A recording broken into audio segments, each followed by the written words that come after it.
Assalamualaikum warahmatullahi wabarakatuh. Perkenalkan, nama saya Diki Maulida Anugrah. Saya dari kelas PKO 2A dengan NIM 2005111383. Di sini saya akan menjelaskan materi dari kesenian Melayu Riau. Kesenian Melayu Riau berawal dari pandangan Aristoteles tentang seni sebagai pengungkapan dan penampilan yang tidak pernah menyimpang dari kenyataan. Kiranya dapat diterjemahkan bahwa seni wujud dalam diri manusia itu sendiri. Kesenian selalu dihubungkan dengan hasil dari proses latihan ataupun keterampilan. Sebagian pendapat menyatakan bahwa seni dapat dihasilkan dengan melakukan proses latihan. Tanpa latihan, seseorang tak akan mampu menciptakan karya seni. Di Riau, sebagai macam kesenian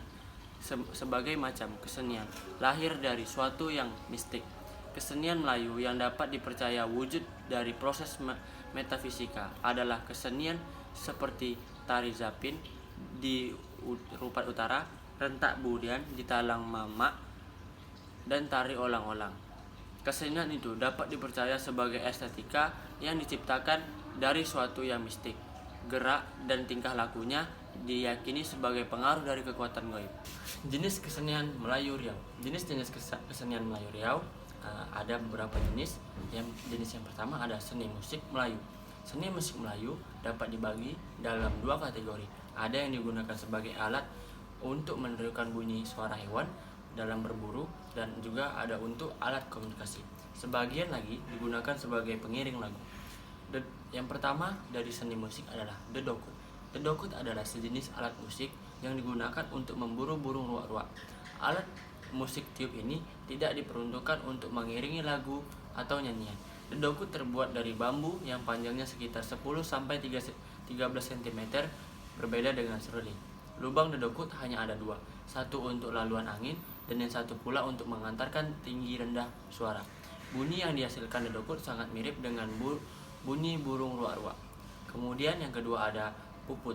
Puput adalah alat musik yang dibuat dari batang padi, dan ada pula yang dibuat dari bambu pendek berdiameter 1-3 cm. Alat musik ini juga digunakan dalam berburu burung kuarat. Bunyi puput lebih nyaring dan mirip dengan bunyi burung kuarat.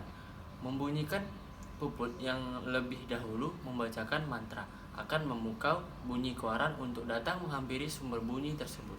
Kemudian jenis kesenian Melayu Riau yang kedua ada alat musik Melayu. Alat musik Melayu terbagi menjadi beberapa. Yang pertama ada bergambus. Bergambus merupakan salah satu kegiatan berkesenian yang telah lama hidup dalam masyarakat Indragiri.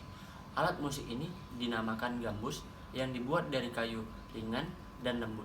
Gambus dimainkan oleh laki-laki juga wanita. Dimainkan pada malam hari sebelum tidur atau saat menjaga padi di ladang. Bisa juga pada saat menunggu durian jatuh oleh seseorang jejaka. Gambus dimainkan waktu bertendang ke rumah gadis atau kekasih. Gambus ini dulunya dikenal di Talang, Siambul, dan sekitarnya. Serta di daerah sepanjang Batang Gansal, gambus adalah salah satu alat musik tradisional pada zaman dahulu. Pada seniman gambus sering memainkan gambus dengan melodi lagu-lagu khas gambus. Kemudian ada gendang berenggung, musik tradisional yang terdiri dari dua buah gendang panjang, sebuah gung, kalempong, digunakan acara adat-adat, upacara nikah, kawin, hari-hari besar, mengiringi silat, dan menyambut tamu kehormatan, dan lain-lain. Dimainkan oleh 4 orang, mempunyai lagu khusus gendang berenggung. Kemudian ada seni rupa. Seni rupa terbagi menjadi beberapa, termasuknya yaitu adalah anyaman. Anyaman merupakan adalah suatu kegiatan dari kaum perempuan melakukan aktivitas membangun di sela-sela aktivitas pokok mereka, dan biasanya berbahan baku dari jenis tumbuh-tumbuhan tertentu seperti mengkuang, pandan, rumbai, menjiang, kumbuh, pandan, rotan, dan lain-lain. Hasil anyaman kaum perempuan ini berupa alat-alat perlengkapan rumah tangga, sedangkan hasil anyaman kaum laki-laki pada umumnya berupa alat-alat perangkap ikan seperti luka, jaring, kajang, tanggut, dan jala. Anyaman merupakan hasil dari kegiatan menganyam dalam menjalin belah tali atau helai dengan bersilangan, tumpah timpa menimpa satu sama lain sehingga membentuk alat-alat kebutuhan yang diinginkan. Selanjutnya ada seni ukir. Seni ukir terbagi menjadi beberapa bagian. Bagian yang pertama adalah haute relief atau relief tinggi. Haute relief pada umumnya dijumpai di istana, di perahu, batu nisan, dan pilar rumah tangga yang menonjolkan segitiga dimensi satu objek. Kemudian yang kedua ada bas relief atau relief rendah. Bas relief ukurannya lebih natural dan hanya sedikit kreasi abstraknya. Tampilan tumbuhan dan hewan begitu realistis sehingga mengandung cerminan kehidupan yang sebenarnya. Kemudian ada motif. Motif terbagi menjadi beberapa bagian. Motif yang pertama adalah motif semut beriring. Motif semut beriring mengisyaratkan sikap rukun dan tolong-menolong. Kemudian ada motif lebah bergantung.